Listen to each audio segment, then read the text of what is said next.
Good afternoon, folks, folkettes, and everything in between and beyond. My beloved Heat Nation, come here to you today after a loss, loss, a loss that I expected it to be a loss, but I was actually ignorant. I blissfully went through the day without knowing that Cleveland had removed their starters from the lineup, and that's the first thing that Rap said. That's a trap game.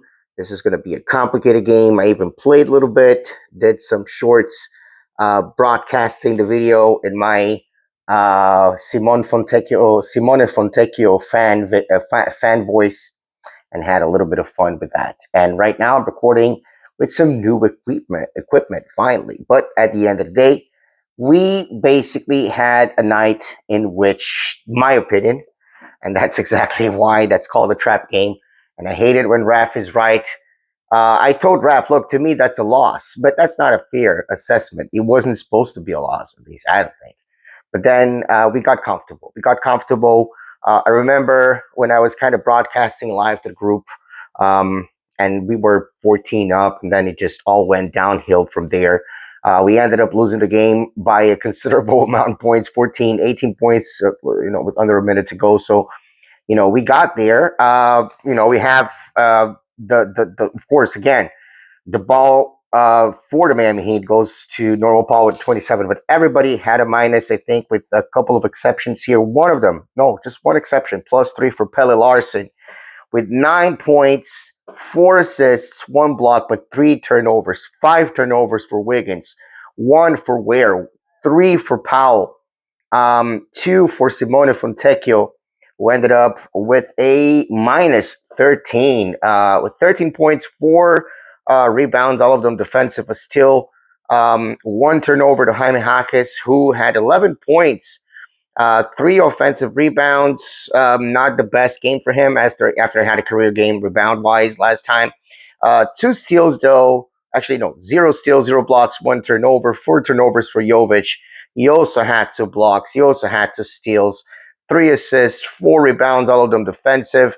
The one with offensive rebounds, I think the most is Drew Smith with 3, 6 points only on the board. In any case, it was not a bad game until the third quarter, until we basically started to kind of give it away, and it was toward the kind of the end of that third quarter that things started falling apart.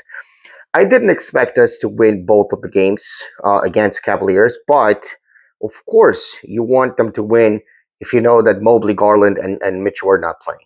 It's just as simple as that. However, and then of course we lose also our invincibility at home with the 5-1 record, which again sounds pretty good. Still, again, the season is young. 7-5 is not a bad record. There's still a lot, of water to run under the mill, like I said before.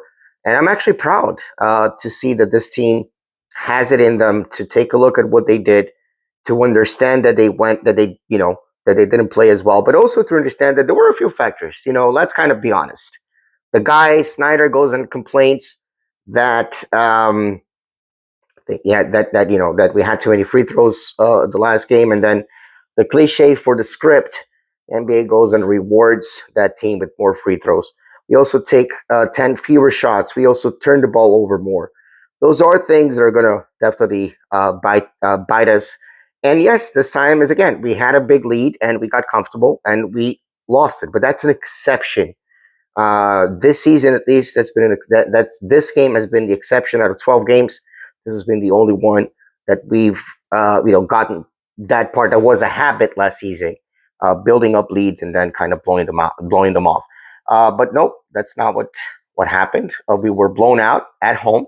Unfortunately, it had to end at some point. Now we focus on 2 games against the Knicks. One of them for the in-season completely senseless and useless tournament. I still like, and then of course we have the Warriors again. Nothing to really worry about or not worry about, right? I mean, every single game counts. Every single game is important. Of course, winning against the Cavaliers would have been great, but there were some factors there.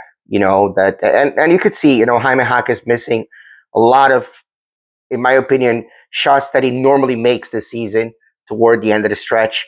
That's just going to happen. It happens, and I'm not unhappy about it. I'm not happy that we lost, but I'm not unhappy about the fact that we are where we are. In any which case, guys, stay safe, stay dry, stay as happy as possible. This complicated world of ours, more changes coming, and let's go Heat.